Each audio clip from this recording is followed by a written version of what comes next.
A paz do Senhor, meu irmão, a paz do Senhor, minha irmã. É muito bom ter você conosco. Que Deus abençoe a sua vida, toda a sua família. O texto lá em Romanos, capítulo 13, versículo 1 diz: Toda autoridade vem de Deus e aqueles que ocupam cargos de autoridade foram ali colocados por Ele. Irmãos e irmãs, hoje o nosso Papo de Crente é muito especial. Um programa histórico, gravado diretamente do Palácio da Alvorada, que é a residência oficial do presidente Luiz Inácio Lula da Silva e da primeira-dama Janja Lula da Silva, a nossa querida Janja. E são eles que nos recebem hoje para uma conversa sobre o Brasil, sobre o que o governo está fazendo, sobre políticas que afetam a nossa vida e a vida de todas as nossas famílias, evangélicas ou não, a quem nós agradecemos muito a delicadeza de vocês por nos receberem aqui. E nós sempre começamos com uma oração. Esse é um programa que, pela primeira vez, está no governo Lula 3, que o presidente e a sua esposa conversam com o povo evangélico. Então, nós vamos orar. Se vocês quiserem nos acompanhar nessa oração, nós agradecemos muito. Vamos orar. Pai querido, nós te louvamos, nós te exaltamos pela vida. Obrigado pelo dom da vida. Senhor, muito obrigado pela existência do Papo de Crente, Senhor. Nós te agradecemos muito por esse dia, por esse privilégio, por essa honra. Muito obrigado, Deus querido, pela vida do nosso querido presidente Lula, pela vida de nossa querida Janja. Nós queremos, ó Deus, pedir as tuas bênçãos, ó Deus, sobre esse casal. Obrigado, Deus querido, por tudo que o presidente tem feito por este país e que a nossa conversa aqui, ó Deus, seja esclarecedora e que o povo, nossos ouvintes, possam receber informações importantes, ó Deus, a partir dessa conversa. Amém. Pai, tome conta desse país, nós agradecemos por tudo que tem acontecido, te louvamos, ó Deus, porque a justiça tem corrido como um ribeiro perene em nossa nação. E nós te louvamos, ó Deus, porque sabemos que o Senhor escolheu o presidente Lula para estar, ó Deus querido, neste lugar. E dê cada dia mais sabedoria a ele, ó Deus, e toda a sua equipe, para que, ó Deus, esse país continue sendo um país onde a democracia seja uma realidade. Amém. Nós oramos agradecidos e o fazemos em nome de Jesus. Amém e amém. Amém. Amém. Primeiro, nós queremos agradecer a você por esse tempo de escuta que você tem feito com as mulheres evangélicas, né? De várias partes do Brasil. E ouvindo essas mulheres, né? Seus problemas, os problemas delas na igreja, as necessidades. E eu tenho uma pergunta para te fazer. O que é que te motivou a iniciar essa jornada de escuta com mulheres evangélicas? Bom dia, Eulália. Obrigada por esse momento especial, estar aqui com meu marido para a gente conversar um pouco. Pastor Davi, obrigada por esse momento. Eulália, eu acho que foi conversando com algumas pessoas mais próximas que eu senti a necessidade da gente entender como que as políticas públicas do governo do presidente Lula têm afetado, têm atingido, têm chegado às mulheres, principalmente das periferias, as mulheres negras. E aí a gente não está falando de religião, a gente está falando do impacto dessas políticas na vida das mulheres. Eu conheci a Nilza, que está aqui nos acompanhando nesse momento, que é uma pessoa incrível, e a gente conversou um pouco, e aí eu me propus a dialogar, a caminhar pelo Brasil ao lado dela, da Fernanda, da Carol, você, do pastor Davi, para a gente conversar um pouco com as mulheres. E tem sido momentos muito importantes, porque a gente tem feito uma escuta realmente, mais do que eu ir falar, a gente tem feito uma escuta com essas mulheres, e tem sido muito importante, tem sido... vocês, né, os evangélicos usam muito a palavra revelação. Para mim tem sido realmente um momento de revelação, de me sentir confortável nesses ambientes e muito bem acolhida. Tem sido muito bom para mim. Eu acho que tem sido bom a gente conseguir conversar e fazer algumas conexões que talvez não tivessem bem firmes. Nos seus governos anteriores, o senhor se aproximou dos evangélicos e a gente percebe hoje nesse governo, a aproximação da primeira-dama nessas conversas que ela tem, ouvindo testemunhos de fé por todo o país. Durante a campanha eleitoral, muita gente dizia que só ia fechar as igrejas. Verdade. Eu não conheço, eu não sei, mas quantas igrejas o seu governo já fechou?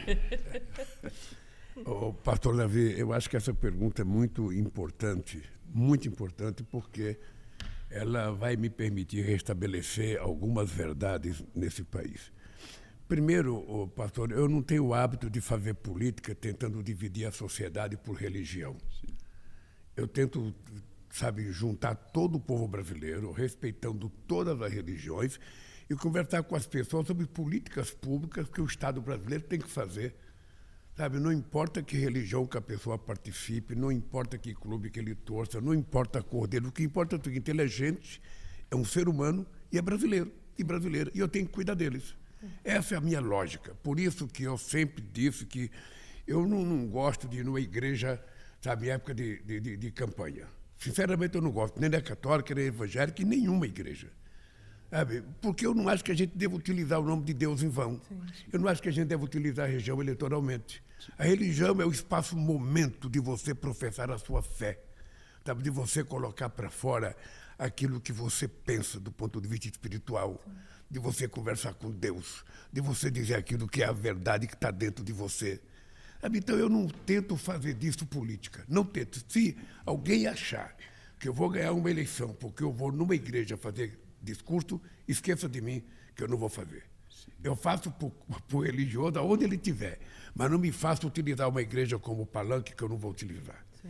A segunda coisa é o seguinte: a quantidade de mentiras que contaram contra mim, você me dá a oportunidade de responder alguma coisa. Só para você ter ideia, em dezembro de 2003, meu primeiro ano de mandato aqui, sancionei a lei, uma lei, dando segurança jurídica para as igrejas que foram reconhecidas como pessoas jurídicas de direito privado. Isso permitiu fazer valer seus estatutos, dando às igrejas liberdade para organização, estruturação interna e funcionamento. Sim. Isso foi em 2003. Mas se não bastasse isso, em 2009, eu sancionei a lei que oficializou, setembro, como a Lei 12.025, colocando no calendário oficial do Brasil a Marcha com Jesus. Sim. É importante que as pessoas saibam que fui eu que sancionei essa lei. E agora, em 2023, eu sancionei a Lei da ausência do vínculo trabalhista e atividade religiosa. O que diz essa lei? A Lei 16.647 exclui o vínculo empregatício de quaisquer trabalho realizado com vocação ou cunho religioso ou entidade religiosa de qualquer denominação. Isso permitiu reduzir a insegurança jurídica na relação entre igrejas, seus pastores e seus líderes. Então, quem quiser falar da relação do Lula com as igrejas, fale a verdade, sim, fale das coisas que eu fiz, porque jamais eu impediria uma religião de fazer aquilo que ela acredita que deva ser feito. Então, eu mantenho, de vez em quando eu fico sabendo dessas mentiras, de vez em quando eu fico sabendo que algum pastor falou outra coisa, falou que o Lula fechou a igreja, que o Lula não sei das contas. Ou seja, a minha crença, Davi, é que Deus está em todo lugar. E Deus está vendo quem está mentindo ou quem está falando a verdade. Sim. E eu espero que a sabedoria de Deus passe na cabeça dessas pessoas para fazer as pessoas entenderem corretamente quem é que está falando a verdade e quem é que está mentindo. Porque a única razão pela qual eu votei a ser candidato a presidente da República desse país é porque eu tenho um compromisso de fé de ajudar esse povo pobre brasileiro. Todo mundo sabe, Davi, ninguém tem dúvida. Eu governo para todo mundo, mas eu tenho uma preferência pelo povo mais necessitado, que é quem precisa do Estado. E aí é que entram todas as políticas públicas do nosso governo, que eu espero que a gente possa discuti-las aqui, muito à vontade. Mas então a minha relação com a igreja é essa. É a relação verdadeira, não tem mentira, não tem uso eleitoral das igrejas, não tem uso eleitoral da religião, sabe? Que eu jamais me permitiria utilizar a religião, como política. Jamais. A Bíblia diz, Janja, que o generoso será abençoado, porque reparte o seu pão com o pobre. Nós queremos saber sobre as cozinhas comunitárias sustentáveis e o gás do povo. Até sorriu, né? Que prazer. Como vão melhorar a vida de quem realmente tem fome, né? Como que chega a essas pessoas o projeto? Eu sorri, Eulália, porque talvez o Gás do Povo, que o presidente Lula lançou na semana passada, a gente fez um evento muito bonito em Belo Horizonte. Eu até falei naquele momento para ele que atrás de cada gás de cozinha tem uma mãe de família, tem uma mãe que está batalhando para dar de comer para os seus filhos, que às vezes tem que cozinhar no fogão com os tijolos amontoados, colocar a lenha ali para poder cozinhar para os seus filhos. Então, talvez esse seja um dos programas mais importantes desse terceiro mandato. E isso significa também combater a fome e a pobreza. Então, eu acho que eu fiquei muito feliz com o programa do Gás do Povo. Eu acho que as mulheres desse país vão ter um pouquinho mais de segurança no cozinhar, não ter problemas respiratórios com fumaça e tudo isso. E as nossas cozinhas comunitárias sustentáveis, que a gente também está trazendo, né, uma tecnologia social das cozinhas solidárias, que vocês sabem que na pandemia foram importantíssimas para poder manter algumas famílias naquele momento muito difícil para o Brasil, né, em que o governo negacionista que tínhamos se negou a enfrentar a pandemia como devia ser. E eu falo isso com propriedade, porque eu perdi minha mãe na pandemia, então nós perdemos um companheiro de trabalho aqui na pandemia, e então eu estou num lugar de fala para isso. Então, as cozinhas, a gente trouxe essa tecnologia da cozinha solidária, ampliando um pouquinho para a questão do cuidado, do tempo da mulher, que as cozinhas comunitárias vão ser esse espaço em que a comunidade, as mulheres da comunidade se apropriem daquele espaço para que elas possam também ter tempo para fazer outras coisas, estudar, cuidar um pouco de si, enfim. E a gente agregou a isso a questão da sustentabilidade com os biodigestores na produção do gás. A gente sabe que muitas cozinhas comunitárias e solidárias, elas têm uma dificuldade também por conta do gás. Então, a gente traz a questão do meio ambiente para dentro da cozinha, né, com a produção do gás, através dos resíduos orgânicos que a própria comunidade produz e o quintal e as hortas que essas cozinhas vão ter. Eu estou muito feliz com esse projeto piloto, que é um projeto que a gente espera que se transforme numa política pública e que esteja lá na Aliança Global contra a Fome e a Pobreza, que o meu marido lançou no G20, que eu tenho muito orgulho. Eu acho, viu, Lélia, eu acho que me intrometendo um pouco na resposta da Janja e na tua pergunta, é o seguinte: quando nós criamos o Gás do Povo, é porque o gás, o botijão de 13 quilos, que é o gás que as pessoas utilizam em qualquer lugar desse país, ele sai da Petrobras a R$ 37,00. E ele chega em alguns estados a R$ 150,00, a R$ 140,00. Isso é quase 10% do salário mínimo. Então, não é possível que as pessoas pobres tenham que gastar 10% do seu salário para comprar gás. E as pessoas não podendo comprar, as pessoas vão fazer fogão de lenha. Mas não é fogão de lenha como aquele que a gente conhece, que tem alto, que tem várias bocas, que tem... Não.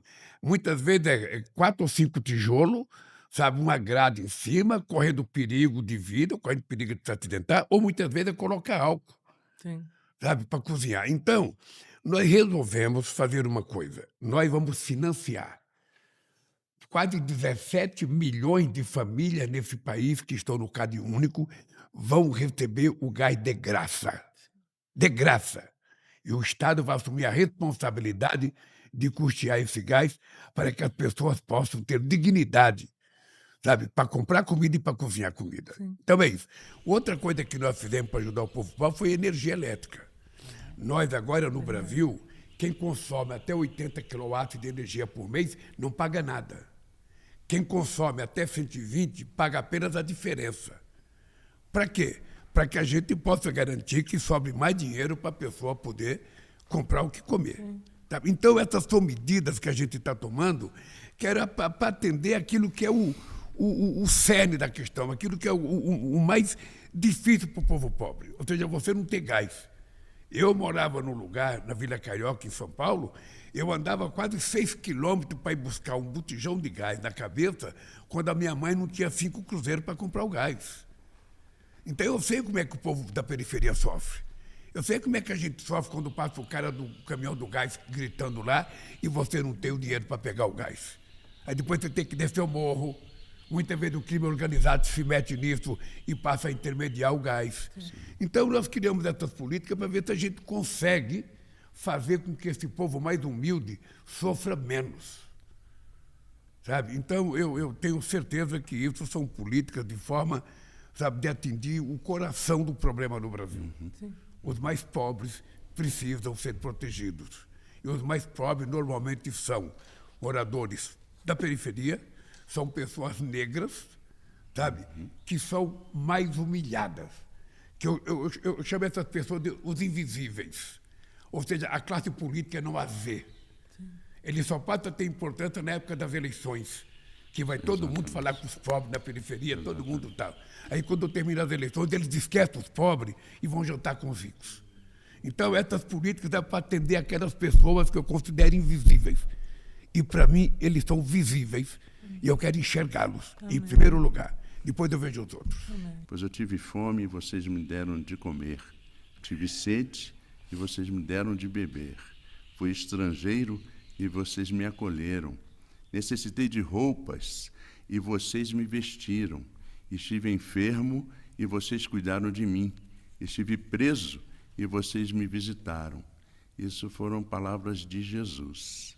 Como que o governo imagina erradicar a fome, de fato, desse país, ou, pelo menos, transformar essa política numa política mais duradoura? Porque nós saímos da lista da fome, retornamos à lista, saímos novamente agora, não é? E a gente não sabe como que a gente vai conseguir segurar isso. Davi, não tem milagre nisso. Isso tem que ter compromisso e opção política do governante. Porque é o seguinte, o orçamento da União é um bolo de dinheiro que o governo arrecada de todas as pessoas que contribuem. Na hora de dividir esse dinheiro é que você tem que ter lado. Se você não tem um olhar carinhoso para o povo mais pobre, os ricos vão ficar com a grande parte desse dinheiro. Olha, por que tem muita gente ainda da classe rica, que não gosta do governo, que odeia o governo? É porque nós investimos aproximadamente 400 bilhões de reais em política de inclusão social. E essa gente, eu gostaria que o dinheiro fosse para eles, fosse para pagamento da taxa de juros, e não para os pobres. Para que pobre quer dinheiro? Para comer? Deixa o pobre passar fome, é assim que eles pensam. E eu não estou inventando uma história, isso é a história do Brasil. É a história do Brasil. Veja, nós acabamos com a fome em 2014, reconhecido pela FAO. Eu voltei para presidente em 2023, tinha 33 milhões de pessoas passando fome outra vez. Em 2 anos e meio, pastor, nós acabamos outra vez com a fome. Agora, para que a fome seja terminada definitivamente, é preciso que haja uma consequência de políticas públicas que eleve o salário mínimo, que eleve o padrão salarial da classe trabalhadora, que eleve o nível de empregabilidade nesse país, que a gente tenha sustentabilidade na relação com os microempreendedores para que eles tenham direito. Ou seja, se a gente não cuidar disso, entra um outro cara qualquer, mentiroso, e acaba. E acaba. Você sabe que para destruir é muito mais fácil do que construir. Para fazer uma casa, você leva anos. Para destruir, basta uma chuva. Então, é importante que a gente tenha noção. Qual é a tese que eu inventei? Ou seja, se você não colocar o pobre no orçamento da União, não acaba com a pobreza. Sim. Eu vou dizer uma coisa que eu fiz agora, pastor, o pé de meia. Sim. O pé de meia, o que nós descobrimos, Eulália? Nós descobrimos que 480 mil meninas e meninos do ensino médio desistiam da escola para ajudar no orçamento familiar. Aí eu recebi essa informação do meu ministro da Educação. Eu tinha que tomar a seguinte decisão. Não tem dinheiro, eu não vou fazer nada. Ou eu vou procurar dinheiro, eu vou fazer. O que eu fiz? Eu fui atrás de dinheiro. E hoje nós damos o pé de meia para 4 milhões de jovens que recebem R$200 por mês, mais 1.000 no final do ano, durante 3 anos seguidos, até terminar o ensino médio. Quando ele terminar, ele pode ter R$1.000 na conta dele, R$9.000 na conta dele. Tá? Se ele gastar para comida, tudo bem, mas esse R$1.000 ele não pode gastar. É uma poupança para quando ele terminar o ensino médio. Olha, muita gente diz, o Lula está gastando dinheiro. Eu não estou gastando, eu estou investindo. Gastar, eu vou gastar o dia que eu tiver que fazer cadeia para cuidar desses jovens que caem no crime organizado, se a gente não der educação para ele. Então eu faço isso com a maior tranquilidade, porque tudo que eu faço na vida, Davi, não tem nada de teoria na minha vida, é tudo prática. É tudo prática. Se você quiser saber um cara que já acordou 10 horas da noite, meia-noite, com 1 metro de água dentro de casa, eu já acordei muitas vezes. Eu sei o que é você acordar com rato, com barata, boiando na beira da tua cama, você ter que levantar, tirar sua mãe, sabe, levantar a geladeira, levantar o fogão. Depois que passa a chuva, você limpa, tem 1 metro, um palmo de barro, você tira aquele palmo de barro, um monte de sanguessuga na tua perna. Quando você limpa aquilo, vê outra chuva e enche tudo outra vez. Eu sei o que é isso. Eu vivi muitas enchentes na minha vida. Então, tudo que eu faço é sabendo da minha experiência de vida. Eu só quis ser presidente da República porque eu quero provar que um trabalhador metalúrgico, sem diploma universitário, tem mais competência para cuidar do povo do que os ricos. E a palavra que eu uso é cuidar, não é governar, é cuidar. É cuidar das pessoas que mais precisam, é para isso que o Estado necessita. É por isso que nós estamos fazendo uma verdadeira revolução na educação, o significado do ProUni, o significado do FIES, o significado do REUNE, a política de cotas. Tudo isso não aconteceria, Eulália, se não tivesse um governo comprometido com esse povo.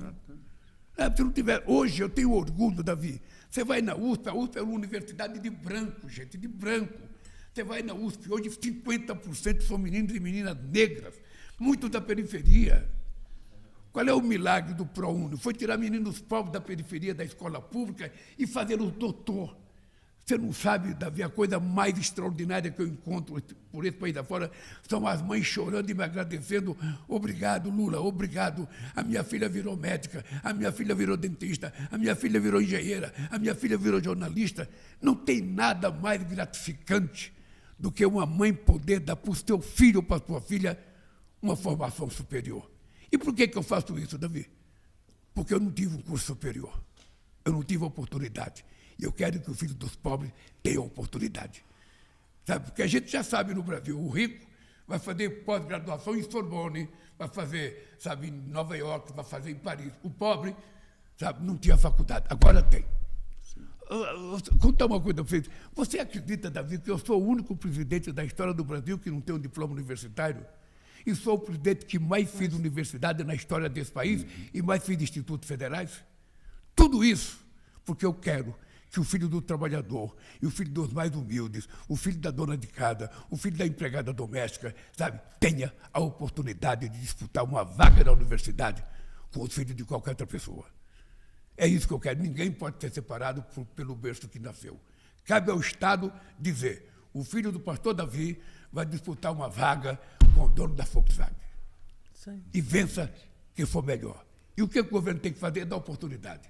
E é assim que a gente trabalha para fazer com que a gente torne esse país mais justo. Acabar com a fome é só uma coisa, mas você tem que acabar com o analfabetismo, você tem que acabar com a exploração contra a mulher, você tem que acabar com a violência contra a mulher, você tem que acabar... Então, nós acabamos, por exemplo, aprovamos a lei da igualdade salarial. Ou seja, o que é que nós aprovamos? A mulher, exercendo a mesma função de homem, ela tem que receber o mesmo salário. Exatamente. Pensa que é fácil? A lei existe, mas tem muito patrão que já entrou na justiça. Contra. Então, é uma guerra todo dia. Você veja, a Constituição de 34, aquilo que estava nas obrigações sociais não foi regulamentado. A de 46 não foi regulamentado. E a nossa agora também não é regulamentada. Pega a Constituição e veja todos os direitos sociais. Não é regulamentada. Por quê? Porque a maioria dos deputados não são trabalhadores, não tem compromisso com os trabalhadores. São gente de classe média alta, sabe que pouco está ligando para o povo. Essa é a verdade. Então, se a gente não fizer essa discussão, a gente não resolve o problema do Brasil. Sim. O problema do Brasil é mais profundo. O problema do Brasil nós temos que fazer como aconteceu na África do Sul. Um dia, os negros descobriram que era preciso liberdade. E com a liberdade, os negros eram a maioria, eles tinham que eleger um negro presidente da República e elegeram Mandela. Sim, tá? Exato. O povo pobre nesse país tem que saber que a maioria é pobre. Uhum. E não é possível imaginar que um rico vai fazer por eles o que eles têm que fazer. Você sabe o que eu digo para a juventude, Davi? Eu digo para a juventude o seguinte, olha, eu sei que você é muito cético com relação à política. Tem uma idade na vida da gente que a gente não acredita em nada. a gente não quer nem pensar em aposentadoria, porque a gente pensa que nunca vai se aposentar, a gente não quer nada, porque a gente acha que o mundo não vai acabar. Então, eu tenho dito para o jovem, olha, quando você estiver descrente de tudo, quando você achar que não tem político que preste, não tem prefeito que preste, não tem governador que preste, não tem deputado que preste, ainda assim, meu filho, não desista da política, porque a desgraça de quem não gosta de política é que é governado por quem gosta. E se quem gosta for uma pessoa contra ele está azarado, ele nunca vai resolver o problema dele. Então, entre você na política, jovem. Entre. O político bom que você quer está dentro de você. Sabe, o político inteligente é você. O político honesto é você. Então, não fuja da tua responsabilidade. Foi assim que eu tomei consciência política, Davi. E foi assim que eu criei um partido, foi assim que eu sou presidente da República e é assim que eu governo. Eu digo sempre o seguinte, o meu coração é um coração de mãe. Eu sempre pego uma mãe como exemplo, porque não tem nada mais doce do que uma mãe. Ou seja, uma mãe, se ela tiver 10 filhos, ela gosta dos 10. Mas se tiver um fragilizado, é aquele que ela vai dar um dengo maior. Sim. Aquele que ela vai fazer um cafuné. Então é assim que nós vamos acabar com a fome definitiva nesse país. É cuidando do povo mais necessitado e colocando eles no centro das nossas decisões. Que eu tenho 2 filhos na Universidade Federal, graças à política de cota. Minha filha está indo para o mestrado. Eu sou uma dessas mães gratas aí, que choro porque eles não estariam se eu tivesse que pagar a universidade para cada um deles. Eu quero também dizer, eu tenho um filho médico. Olha, que bonito. E tenho a Letícia, que é advogada, os 2 formados na UERJ, e a gente também agradece muito as políticas públicas desse país. É isso, Davi, é isso que me faz crer que o povo pobre não precisa de favor, só precisa de oportunidade. É verdade. Sabe, aquela mulher que está nos ouvindo agora, essa hora, 10 horas da manhã, que ela está, quem sabe, fazendo algum serviço dentro de casa, quem sabe conversando com o filho, quem sabe preparando o filho para alguma coisa. Sabe, essa companheira, o que nós precisamos garantir para ela? Que ela vai ter aquilo que ela precisa, ela vai ter que ter uma casinha para morar, ela vai ter que ter, sabe, uma renda mensal. O menino tem que ter direito a uma escola de qualidade. É por isso, olha, que nós estamos fazendo agora escola de tempo integral. Sabe, nós queremos que a escola seja de tempo integral para a criança ficar o dia inteiro na escola. Para a criança não ficar vulnerável na rua, para ser vítima de uma bala perdida, para ser vítima de ser cooptado por um traficante. Ou seja, nós queremos a criança na escola para aprender tudo, aprender música, aprender a dançar, aprender a cantar, aprender a fazer o que ela quiser. Porque assim a gente vai estar construindo um país competitivo. Um país em que a gente não vai ter vergonha nem medo de nenhum país do mundo. Esse país está na nossa mão, pastor. Eulália, esse país está na nossa mão. Sua filha pode construir o país que você começou a construir. Sim. Esse que é o nosso desejo, esse que é o nosso sonho. É uma questão muito séria para nossas meninas, né? Nem sempre elas conseguem ter absorventes, isso impede que elas cheguem ao colégio. Frequentem a escola, né? Como podemos apoiar? Essa é a minha pergunta. Como a igreja pode apoiar esse projeto, né, o projeto de dignidade menstrual? E se a igreja pode ser um ponto de distribuição? Pode ser, Eulália. Eu tenho conversado bastante, o pessoal, viu, meu amor? O pessoal fala que muito por aí que eu me meto muito nas coisas, mas é porque a minha vida profissional foi isso. Eu cresci, eu aprendi, né, na minha vida profissional a fazer articulação de programas e políticas públicas lá na Itaipu, em outras empresas que eu trabalhei. E eu converso muito com os ministros. E esse programa da dignidade menstrual, nessas caminhadas minhas pelo Brasil, é um programa que tem um pouco de dificuldade ainda de chegar lá na ponta. E a gente precisa desburocratizar um pouco ele para que realmente as meninas, principalmente as meninas, não deixem de frequentar a escola por conta do período em que elas estão menstruadas e que não têm condição de comprar absorvente. Então, eu tenho conversado com o ministro Padilha, o presidente sabe dessa minha angústia, né? Às vezes as coisas não são tão simples quanto a gente acha que elas podem, né, acontecer no estalar de dedos. Às vezes demora um pouco, tem realmente algumas coisas que são um pouco mais complicadas. A igreja pode ser um ponto de apoio de muitas coisas, porque as igrejas estão dentro da comunidade e sabem das angústias, né? Um ponto de apoio para para levar, para a política pública chegar mais perto. Certo. Eu já trabalhei muito em comunidade na periferia de grandes cidades, gente. Eu sei o quanto é difícil, às vezes, uma política pública alcançar uma mãe de família, porque tem uma barreira. Tem o governo federal aqui em cima, e aí até a política pública alcançar essa pessoa lá na ponta, ela passa por um monte de coisa. Ela passa talvez por uma emenda de um deputado, ela passa pelo governador, ela passa pelo prefeito, e assim vai indo, pelo administrador da regional da cidade.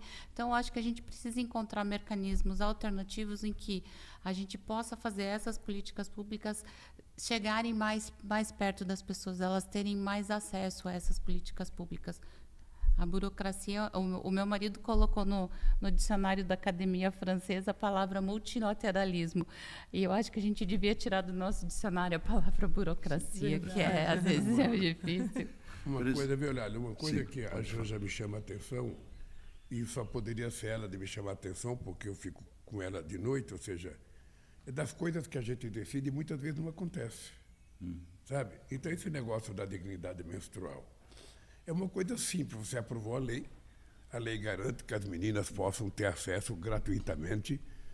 Acontece que como é que você vai distribuir? Na escola? Pode ser, então o MEC tem que se preparar para poder criar condições. Você vai distribuir na farmácia popular, o governo tem que se preparar. Você vai distribuir no correio. Eu estou dizendo isso porque eu tive essa discussão essa semana com o ministro da Saúde e com o ministro Camilo. Da Educação. Sabe, nós fomos inaugurar aquele dia E, que é o dia do mutirão de saúde, e eu chamei eles a atenção. Eu falei, como é que é possível ainda ter menina que não vai na escola porque não consegue ter acesso? Nós aprovamos a lei. Bem, então o que nós estamos decidindo? Possivelmente, se a gente não conseguir levar para cada escola, porque a Secretaria da Escola trabalha de sábado e domingo, as meninas podem pegar. E você tem que fazer um sistema de entrega que não humilhe as meninas, ou seja, que elas não estejam humilhadas para ir pegar. Sabe? Então, o que eu acho? Muitas vezes, o mais barato é dar o dinheiro para ela comprar onde ela quiser. Também. Então, nós estamos discutindo para saber se a gente não pode transformar essa questão, sabe, em dar o dinheiro para a menina, ela compra onde ela quiser, vai na farmácia que ela quiser, vai na farmácia popular. O que você não pode é ter a política, sabe, ter pacotes e pacotes e não conseguir entregar, porque não tem como entregar. Então, essa é uma coisa que nós estamos discutindo. Eu até brinquei com o Padilha e com o Camilo. Eu estou dando uma semana para vocês me decidirem o que a gente vai anunciar para resolver esse problema definitivamente. Porque, senão, as pessoas passam a desacreditar em você. Você anuncia uma política e depois ela não chega na ponta. Sim, sim. Então, ela tem que chegar. Tratarei da saúde e da cura do meu povo. Ai de nós sem o SUS. Ainda SUS mais no salva período da vidas. pandemia, né? Seria terrível para nós. Mas há um problema sério no SUS, que é a fila do SUS. É realmente muito complicada. A minha irmã está há 4 anos para fazer uma cirurgia. Como o governo está tentando resolver essa questão? Eu vou te explicar como nós estamos tentando resolver. A primeira coisa que eu queria que o povo que está nos assistindo agora prestasse a seguinte atenção. Tá? Quando a Dilma foi impeachada em 2016, nós tínhamos 18 mil médicos trabalhando no Mais Médicos. Presta atenção. Em 2016, nós tínhamos 18 mil médicos trabalhando no Mais Médicos. Quando eu votei em 2003, nós tínhamos apenas 2023, nós tínhamos apenas 12 mil médicos. Ou seja, nós tínhamos 6 mil médicos a menos do que a gente tinha em 2016. Sabe quanto nós temos hoje já? 27 mil médicos. Meninas e meninos negros formados em medicina. Bem, o que nós estamos fazendo? Eu sempre sonhei com uma coisa chamada a segunda consulta. O que é a segunda consulta? A tua irmã vai no médico. Aí chega no médico, o médico faz a primeira consulta, vai numa UPA no Rio de Janeiro, ou vai na UBS no Rio de Janeiro. Aí faz a primeira consulta e o médico fala assim, olha, você tem um problema de cardiologia, você precisa procurar um cardiologista. Aí dá um papelzinho para ela, ela sai e vai no balcão. Aí a moça vai lá no computador, está lá, olha, a cardiologista só daqui a 1 ano. Né? Aí, se ela aguentar, ela volta lá. Depois de 1 ano, ela vai no cardiologista. Aí ele fala o seguinte, olha, você tem que fazer uma ressonância magnética. Aí a mocinha vai no computador, a ressonância vai só daqui 10 meses. Então, o que nós fizemos? Nós criamos um programa chamado Agora Tem Especialistas. O que é esse programa?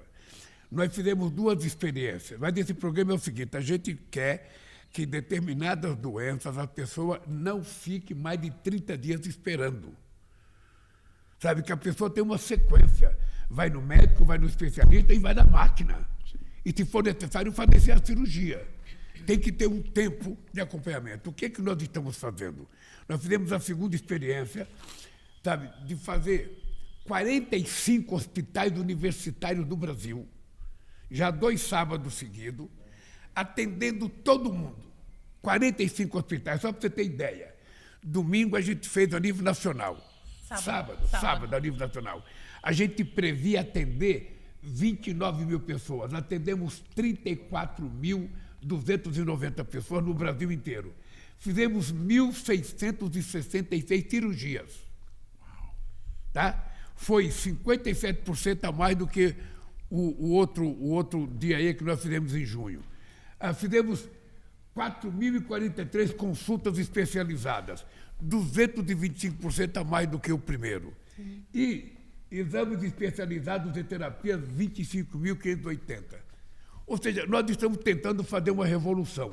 O que eu falei com o Padilha e com o ministro da Educação e com o Quioro, que é o diretor da IBSE, que é a empresa de hospitais dos hospitais universitários. Eu disse para eles que era importante a gente aprimorar e fazer todo sábado. Fazer todo sábado, a gente paga hora extra e pega o seguinte, quais são as doenças principais das mulheres? Legal. Qual é o mal maior? Então pega todo esse problema e vamos fazer 4 sábados só para atender mulher. Ministro Padilha já me disse que vai fazer em março. Depois no mês da mulher. Depois vamos pegar oftalmologia, sabe? Fazer 4 sábados só para atender problema de catarata, outro problema qualquer no olho. Outro sábado, só ortopedia. Para a gente acabar com a fila, senão a gente não acaba. Porque antes, Davi, como é que era? O que me incomodava? O pobre ia no médico, o médico fazia a consulta, aí o médico dava uma receita. Ele pegava a receita e ia na farmácia. Chegava na farmácia, ele via o preço do remédio, ele não podia comprar. Voltava para casa, colocava a receita ou na prateleira, embaixo de um copo, ou colocava embaixo do travesseiro e morria sem poder tomar o remédio.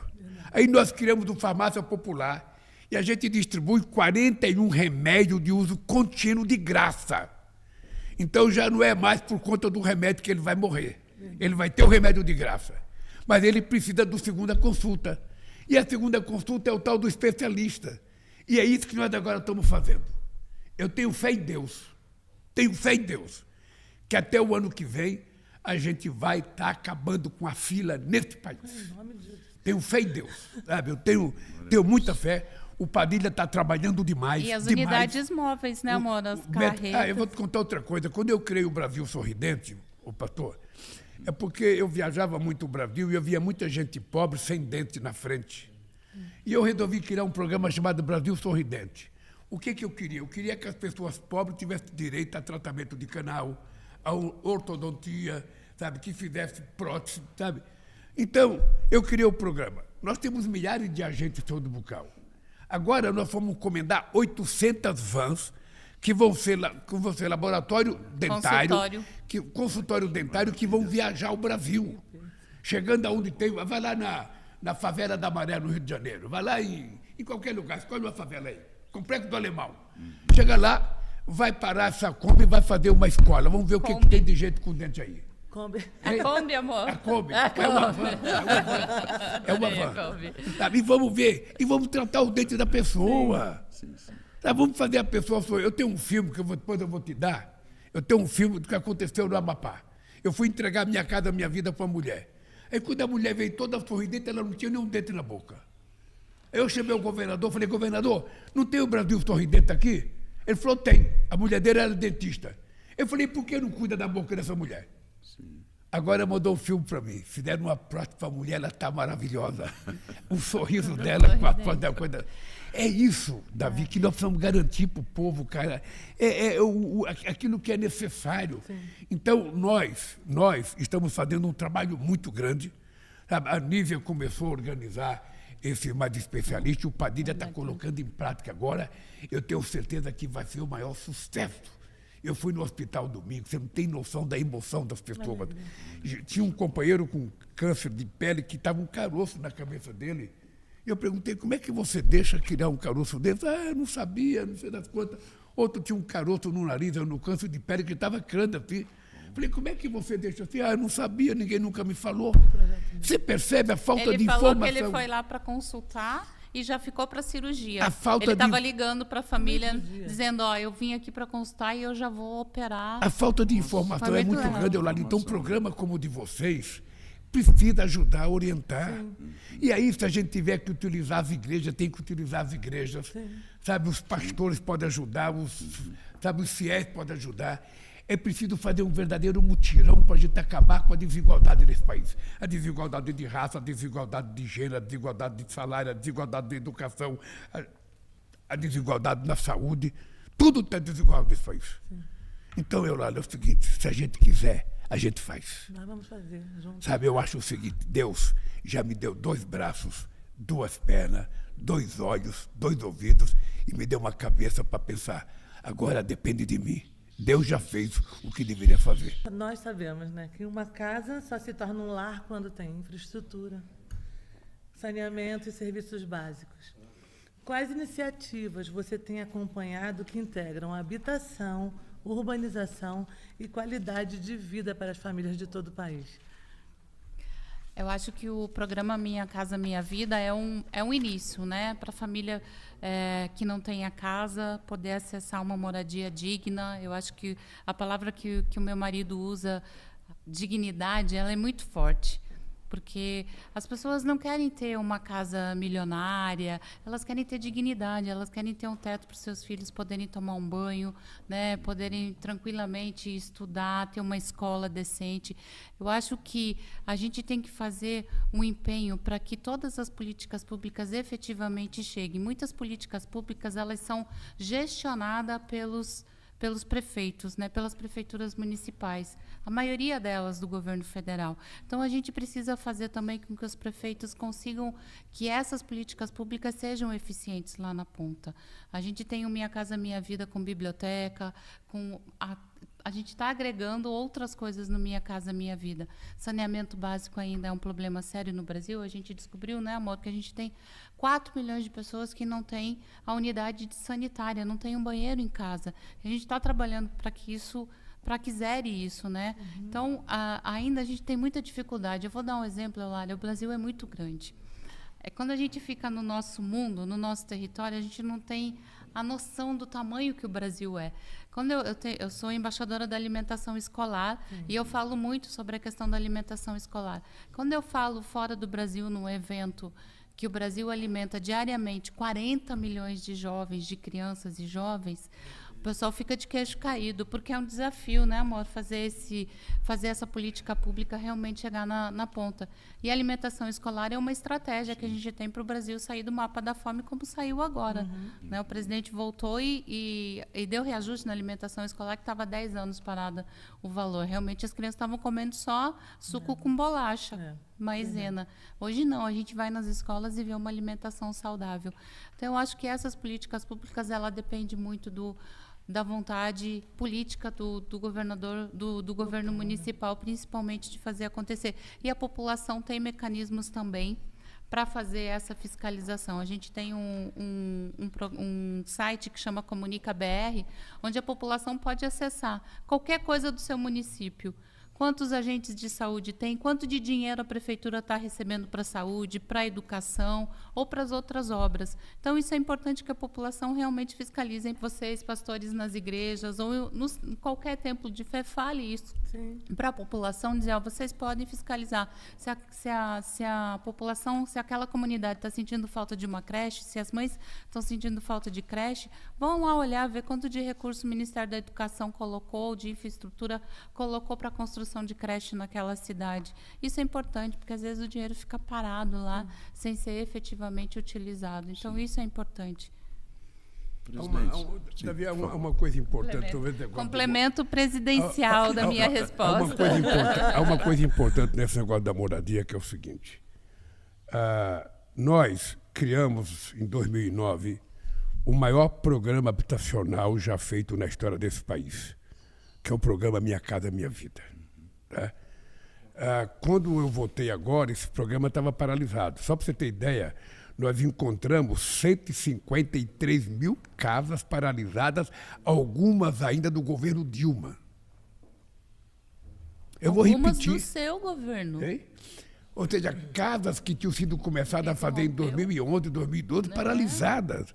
Então, nós tivemos que refazer 135 mil casas que estavam paralisadas e nós investimos já 245 bilhões.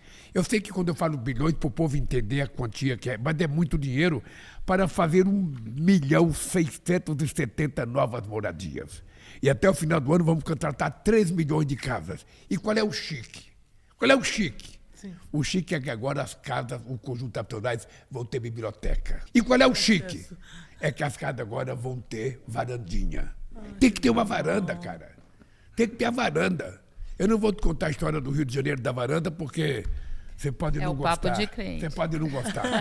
Mas, depois você conta. Mas é verdade, é uma história seguinte, o cara precisa de uma varandinha para ele respirar. É assim. Sabe? Às vezes o cara não está muito bem, a mulher também não está muito bem, sabe? Precisa ficar uma varandinha. Sabe? As pessoas precisam. Sabe? O mínimo de respeito. O que custa uma varandinha de 2 metros para a pessoa sair um pouco para respirar um ar puro? É verdade. Bom, então agora as casas vão ter isso, as casas vão ter varanda, sabe? Agora as casas vão ter biblioteca, nós vamos avançando. Nós estamos fazendo a casa de comunidade, nós damos o financiamento para as comunidades fazer as casas e também estamos fazendo casa rural, muitas casas rurais. Ou seja, nós vamos contratar 3 milhões de casas, Eulália, não é pouca coisa. Mas o que é importante? Em maio de 2025, nós expandimos para a classe média. Qual é o problema que a gente tinha? A gente faz casa para pessoas mais pobres. Agora, tem um setor da sociedade, que é um bancário, que é um metalúrgico, que é um químico, que é um... O cara ganha 10 mil reais, ganha 8 mil reais, já é classe média. E para essa gente não tem nada. Então, nós agora estamos fazendo um programa habitacional para atender essa gente. Legal. Fazer casa para a classe média. E eu vou anunciar, sabe, ainda esse mês, presta atenção, nós vamos anunciar 40 bilhões de reais de financiamento para a reforma de casa. Se você, Davi, não quiser comprar uma casa e você quiser fazer um quarto novo, quiser fazer um banheiro novo, quiser fazer uma cozinha nova, você vai poder ir na Caixa Econômica e pegar financiamento para fazer isso. Tá? E a mesma coisa nós vamos anunciar também. Eu estou dando aqui, não vou dar um montante porque é segredo. Spoiler presidencial. Mas nós vamos anunciar o maior programa de financiamento habitacional desse país. Eu posso até dizer, nunca antes na história do país. O programa está pronto, nós estamos aguardando apenas o momento de lançar. Porque é o seguinte, ou a gente faz ou não acontece. Nós tivemos um louco na presidência desse país, irresponsável, que prometeu casa verde e amarela, não fez nenhuma, prometeu emprego verde e amarelo e não fez. O povo não quer mais promessa, o povo quer saber o seguinte, está acontecendo ou não está acontecendo. E nós vamos fazer acontecer. Portanto, esse negócio de casa para nós é sagrado. E quando eu digo de casa também, Olha, é porque eu tenho uma experiência. Olha, eu sei o que é morar num quarto e cozinha com 13 pessoas. Meu pai. E o banheiro do lado de fora, o banheiro era dividido com o pessoal do bar. Eu morei numa casa, vou dar um número para você provar, Rua Ouro Verde, 1156, Vila Carioca, São Paulo. na frente do armazém do IBC, que agora estou querendo pegar o armazém de volta. É um armazém de 47 mil metros quadrados, dá quase 5 Maracanãs, sabe, que está lá abandonado. Eu agora estou querendo tomar aquilo de volta para fazer o Instituto Federal, para fazer a Escola de Tempo Integral, fazer área de lazer para aquele povo mais pobre. Amém. Eu morei nessa casa.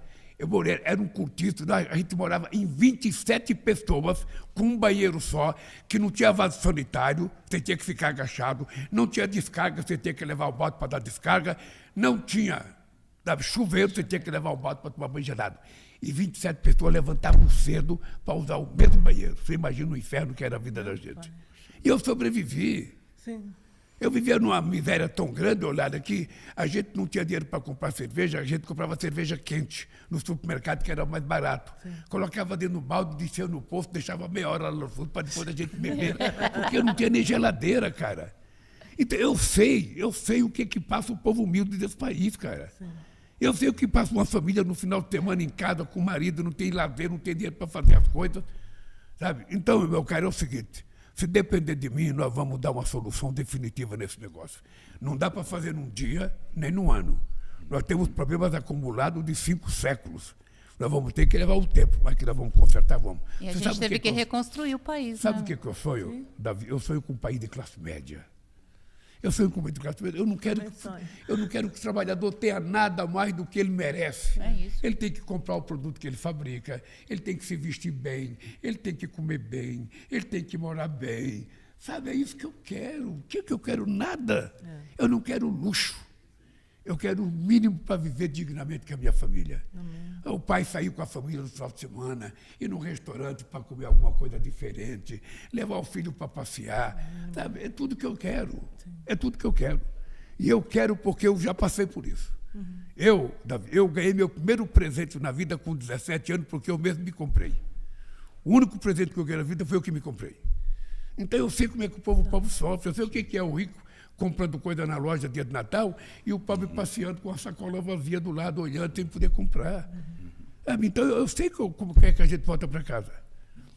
Uma vez eu fiquei das 9 da manhã, acho que das 6 da manhã, às 2 da tarde, na prefeitura do Guarujá, para ganhar um presente. Eu tinha 10 anos de idade. Não, na verdade eu tinha 7. E quando chegou a minha vez de ganhar meu presente, acabou o presente. Aí você volta para casa com o dedo na boca, seu presente. Não sabe o que uma criança passa. Então a única coisa que eu quero é o seguinte: eu quero que todos tenham a mesma oportunidade de ter as coisas. O mínimo necessário é isso que a gente precisa. Viver bem, viver em harmonia, viver com tranquilidade, porque uma família em harmonia, sabe, é tudo que nós queremos no mundo. Em paz me deitarei e dormirei, porque tu, Senhor, me fazes habitar em segurança. A gente não sabe se nas grandes cidades a gente consegue dizer isso com muita tranquilidade, né? Porque realmente tem acontecido muita violência. Qual a ação do governo para ajudar os estados? Olha, esse é o grande problema que nós temos hoje no Brasil. Nós temos a questão da segurança pública nos grandes centros. Nós temos o enfrentamento ao crime organizado, porque o crime organizado é uma coisa sofisticada. O crime organizado é uma indústria internacional, é uma indústria multinacional. Ele interage entre as nações, é como se fosse uma empresa multinacional. E o crime organizado está na política, está no futebol, está no poder judiciário. Nós fizemos uma PEC de segurança pública, mandamos para o Congresso Nacional uma PEC. Uma PEC é para a gente decidir, a gente não quer tomar o lugar do Estado. O que a gente quer é compartilhar com o Estado soluções para saber aonde é que o governo federal pode melhor ajudar. Qual é o papel da Polícia Federal? Qual é o papel da Força Nacional? Qual é o papel do combate ao narcotráfico? Você viu ontem uma ação da Polícia Federal, não viu? Ontem, no Rio Madeira, nós instalamos o Centro Especial, sabe, de combate ao crime organizado a semana passada em Manaus. E a primeira ação da Polícia Federal foi estourar o garimpo ilegal que estava acontecendo lá no Rio Madeira. Então, cara, nós queremos ajudar e nós queremos trabalhar. Nós queremos combater porque o povo precisa de segurança. Nós aprovamos o programa Telefone Seguro, Celular Seguro, sabe, que se roubar teu celular, você pode comunicar, na hora ele é desligado, e o cara que roubou não vai poder fazer nada com ele, não vai nem poder vender. Eu espero que quando estiver no final do meu mandato, a gente possa fazer uma entrevista dessa para a gente prestar contas do que aconteceu nesse país. Porque eu não sei se você sabe, Davi, eu sou o único presidente da República desse país que, quando eu terminei o meu mandato em 2010, eu fiz um relatório e registrei em cartório todas as políticas públicas que eu fiz nesse país. Todas as políticas públicas registradas em cartório. Porque, normalmente, os presidentes não divulgam nem agenda. Se você for procurar coisa no arquivo do ex-presidente, você não encontra mais. Porque, como não tem política pública, uma outra coisa, Davi, que eu às vezes me refinto é o seguinte. Eu vou tentar ver se o povo entende corretamente. Quando você vai comer num restaurante humilde, sabe? Você chega lá e vai pedir o quê? Um comercial. Um comercial todo mundo sabe o que é. O cara vem lá um feijãozinho com arroz, um bife acebolado, sabe? E você sabe o que é. Então, se pergunta para você, o que é que você comeu? Um bife acebolado, um comercial. Então, só tem aquilo, você só vai falar daquilo. No nosso governo tem muita política, mas muita política. É como se você entrasse num restaurante com um buffet cheio de coisa, que você termina de almoçar e não conseguiu ver tudo que você tinha. Às vezes você come, quando você termina, fala, puta, se eu soubesse que tinha aquilo, eu tinha pego aquilo. Nós temos muita política social, mas muita política social na área da educação, na área da saúde. O nosso cuidado com a mulher é muito grande, sabe? No crédito rural, a maioria é para a mulher, sabe? Tudo que a gente puder fazer é para dar segurança à mulher. Porque, na verdade, é a mulher que é a responsável desse país por quase tudo de bom que acontece. Então, se a gente puder Somos maioria. aprovar mais política para dar garantia às mulheres, nós vamos aprovar. Sim. Por isso, eu queria dizer para você, pastor Davi e Eulália, que eu me coloco à disposição de vocês para debater o tema que vocês quiserem, do jeito que vocês quiserem. Ó. Sabe, porque é o seguinte, eu só tenho uma coisa na vida que eu não quero negar. Eu jamais, em nome de Deus, eu mentiria para esse povo. Eu, quando era presidente do sindicato, eu dizia que a única coisa que eu tinha medo era ir na porta de fábrica mentir para o trabalhador. Sabe, então, a minha mãe dizia assim para mim, ô Lula, você conhece a verdade de uma pessoa pelos olhos. Não minta nunca, porque as pessoas vão ver nos teus olhos que você está mentindo. Então, como eu acho que esse é o ano da verdade, a gente vai trabalhar para desmascarar aquelas pessoas que mentiram, aquelas pessoas que vivem de intriga, de baixo nível, de ofensa, aquelas pessoas que não constroem, só destrói. Eu quero, sinceramente, da mesma forma que eu disse em 2003, que quando terminar o meu governo, todos os brasileiros e brasileiras estiverem tomando café de manhã, almoçando e jantando, eu já realizarei a obra da minha vida. Pois eu quero dizer para você, Davi, o seguinte, se ao terminar o meu governo, a gente tiver desmantelado a mentira nesse país, eu já terei cumprido a missão da minha vida.